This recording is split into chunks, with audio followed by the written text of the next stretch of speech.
नमस्कार और अक्षय तृतीया के शुभ मौके पर आज CNBC आवाज में स्वर्ण उत्सव चल रहा है। अक्षय तृतीया के दिन सोने की खरीदारी को काफी शुभ माना जाता है।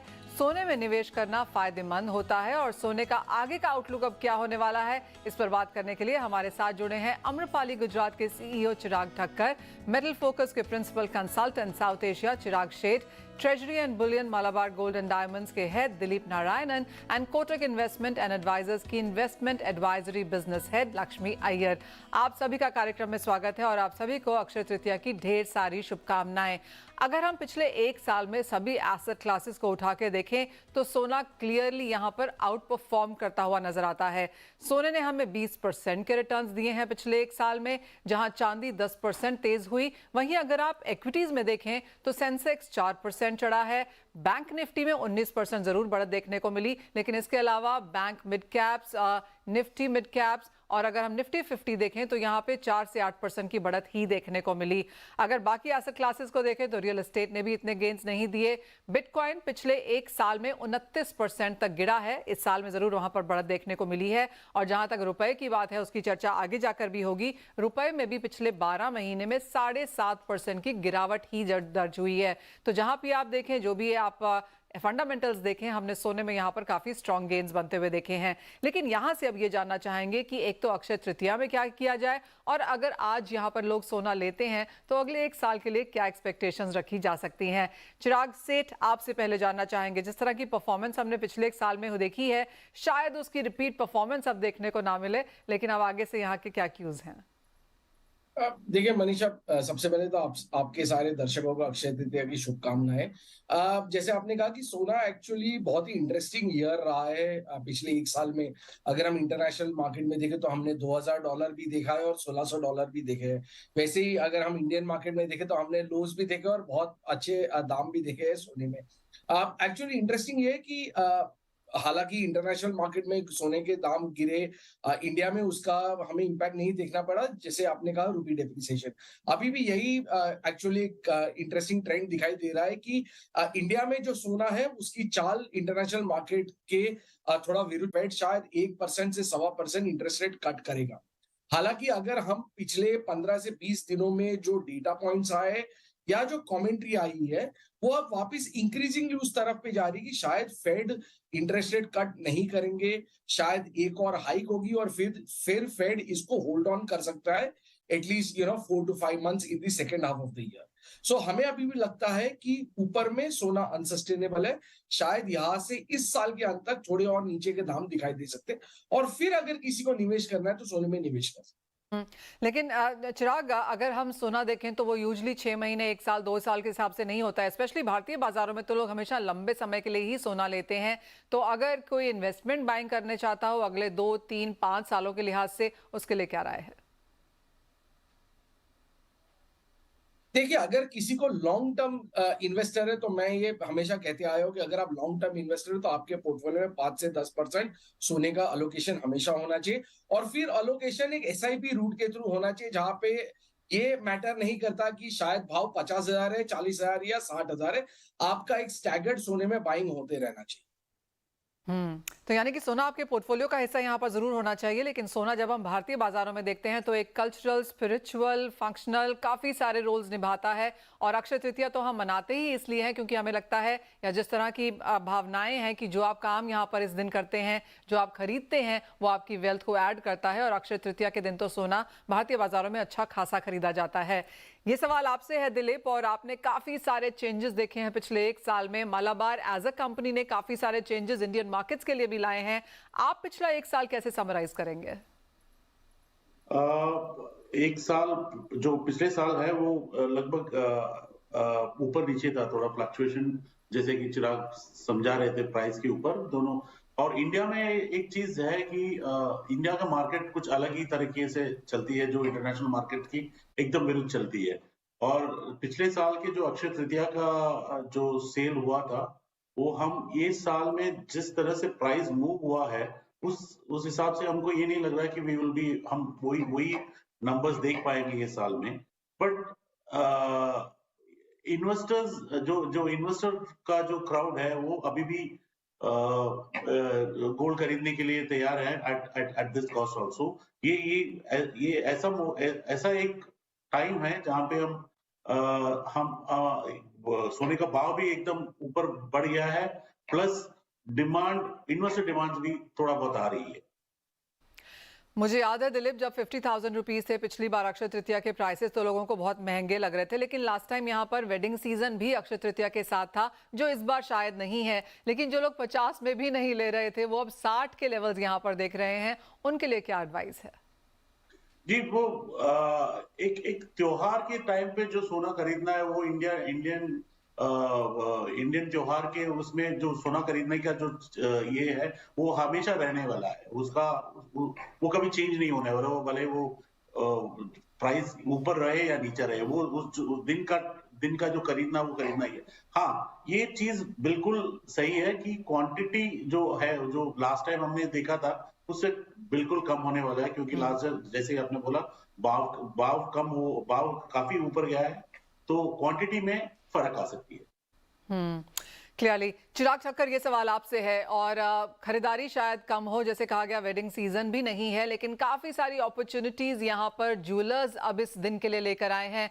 हम कुछ ज्वेलर्स से बात भी कर रहे थे, उन्होंने कहा कि 1.5 दिन का अक्षय तृतीया का मुहूर्त है, रात भर यहाँ पर दुकानें खुली भी रह सकती हैं। काफी सारी स्कीम्स, ऑफर्स, नए डिजाइन यहाँ पर लॉन्च किए गए हैं। तो क्लियरली इंडस्ट्री तो हर दिन का फायदा उठाना चाहती है, और ये तो बहुत ही खास महत्वपूर्ण फेस्टिवल के तौर पर है। आप कैसे देखते हैं बाजार इस वक्त? नमस्कार Manisha ji, and congratulations for the beautiful Akshaya Tritiya celebration. अच्छा, अगर मैं लास्ट 3-4 दिन का भी अगर मूवमेंट अगर आपसे शेयर करूं, तो लास्ट 3-4 दिनों में there was a bullion buying. मतलब जो आज से 15 दिन पहले जब अपना मार्केट, जो घरेलू मार्केट है, वो जब $15-20 डिस्काउंट पे चल रही थी, वो आज जाके $5-8 डिस्काउंट पे ऑलरेडी मार्केट आ चुकी है।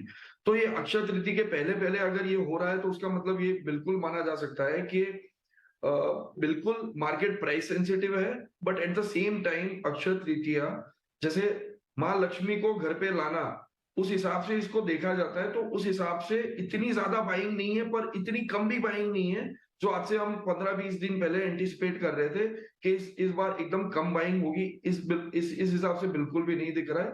At the same time we are expecting के ये जो रेट्स जो अभी जो करंट लेवल्स हैं, ये यहाँ पे सस्टेन करेंगे, यहाँ से नहीं इतना ज्यादा जल्दी ऊपर भाग जाएंगे या जल्दी नीचे आ जाएंगे। But at the same time मुझे पर्सनली लगता है कि ये लेवल्स पे अक्षय तृतीया की बाइंग बहुत अच्छी होने वाली है, जो आज शाम से शुरू होके कल रात तक, लेट नाइट तक जो मुहूर्त के जो टाइमिंग है उस पे। Well absolutely.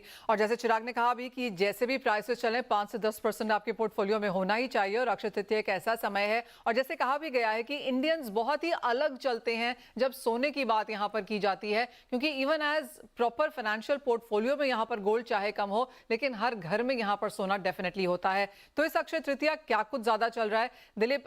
गोल्ड तो ऑफकोर्स रहता ही है, लेकिन जो लोग ज्वेलरी लेते हैं वो कोशिश करते हैं कि स्टडेड हो, प्रेशियस जेम्स हो, डायमंड्स भी हो, लैब ग्रोन डायमंड्स का भी चलन अच्छा खासा है। तो अब क्या ट्रेंड्स बाजार में नजर आ रहे हैं, और आप क्या राय देंगे अगर खरीदारों को देनी हो तो? मनीषा, जैसे कि अम्रपाली के चिराग भाई ने बताया, एक हफ्ते 10 दिन पहले हमारा जो सेल का हमारा जो एंटिसिपेशन था, वो थोड़ा चेंज हुआ है। 2 दिन से हमने जो रिटेल स्टोर्स में जो सेल देख रहे हैं हम लोग, जो हमारा नंबर्स हम जो देख रहे हैं, तो वो इम्प्रूव हुआ है। एंड जैसे कि मैंने पहले कहा, इन्वेस्टर्स ज्यादा कॉइन्स और बार्स लेने का तो इच्छा करते हैं, but jewellery in terms of वो अक्षय तृतीया में जो ज्वेलरी खरीदते हैं, तो when it comes to buying gold, retail jewellery, plain gold jewellery ज्यादा जाती है, बट उसका अभी जो लोग एक क्वांटिटी ज्यादा बड़ा लेने का जो प्लान था, वो थोड़ा कम होने का चांसेस दिख रहा है। But yes, the jewellery purchase है जो है, वो 2 दिन से थोड़ा इंप्रूवमेंट हुआ है। ऑलराइट। तो पिछले 3-4 दिनों में यहाँ पर बेहतर देखने को मिला है, और जैसे चिराग ने कहा भी कि जो डिस्काउंट है वो भी यहाँ पर थोड़ा सा नैरो होता हुआ हमने देखा है। चिराग ठक्कर, आप कैसे देखते हैं, क्या खरीद रहे हैं लोग इस वक्त? क्योंकि एक मौका है खरीद लेने का, तो जो फिजिकल बाइंग है, coins, bars and small jewellery के अलावा, वहां पर कहाँ ज्यादा तवज्जो दिखती है?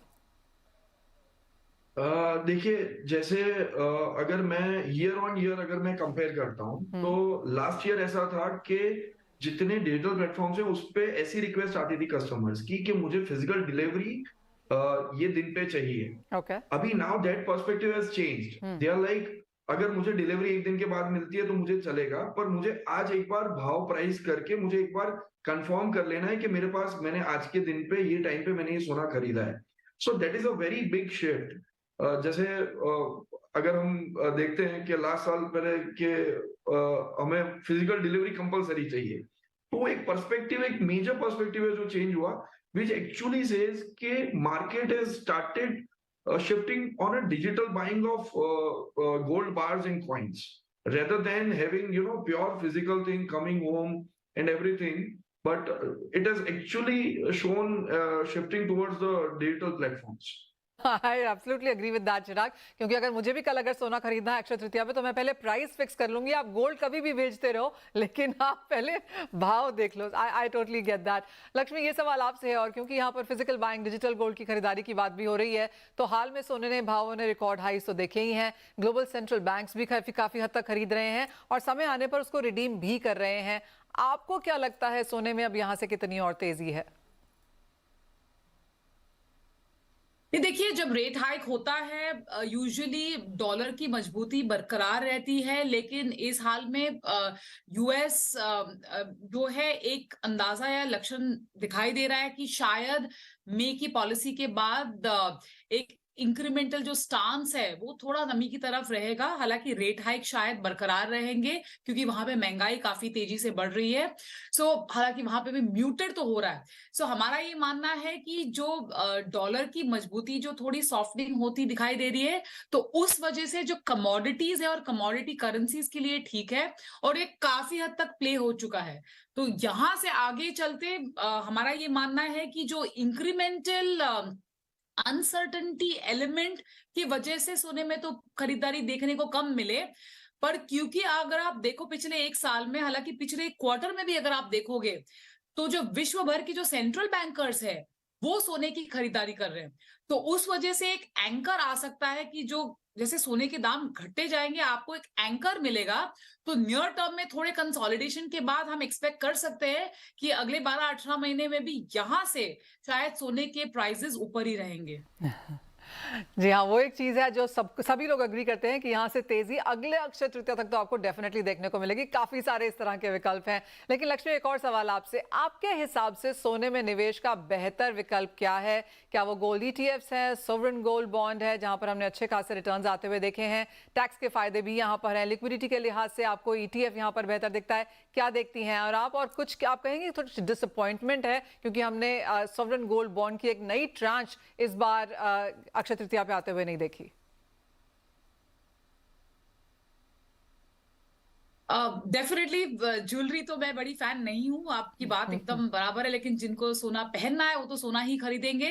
लेकिन आज की तारीख में जो पेपर गोल्ड है, जैसे सॉवरेन गोल्ड बॉन्ड्स हुआ, गोल्ड ईटीएफ रहा, ये एक बहुत ही अच्छा सौदा करने का एक माध्यम है। एक चीज बताना चाहूंगी कि जो गोल्ड ईटीएफ्स है वहां पे ना टैक्सेशन में थोड़ा अंतर रहेगा अब आगे चलते हुए, क्योंकि उनको इंडेक्सेशन जो है उसका फायदा नहीं मिलेगा। तो अगर आप देखोगे तो उसके तौर पे सॉवरेन गोल्ड बॉन्ड्स जो है काफी सौदा ठीक लगता है, लेकिन लिक्विडिटी के हिसाब से अगर आप देखोगे तो आज भी गोल्ड ईटीएफ्स ही बरकरार रहेगा इन terms of vehicles of participation.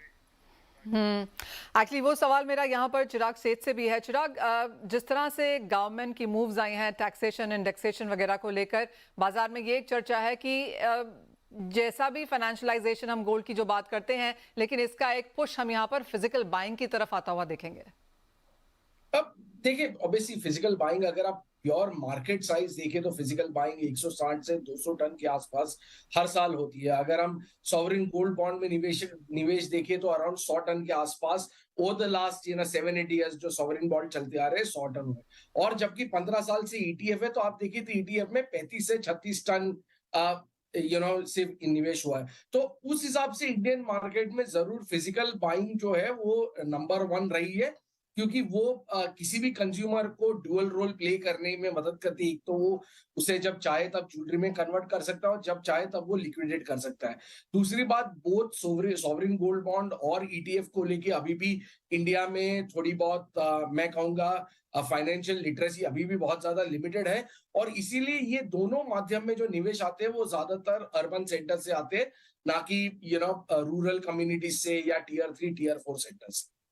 Absolutely. तो एक छोटा सा ब्रेक के लिए रुकेंगे, जब लौटेंगे तो यही जानने की कोशिश करेंगे अपने सभी एक्सपर्ट से। तो अगर आज आप सोना ले रहे हैं तो किन चीज़ों को आप देखें, क्या है यहाँ पर लेटेस्ट ट्रेंड्स और किन चीज़ों पर आपको नजर रखनी चाहिए।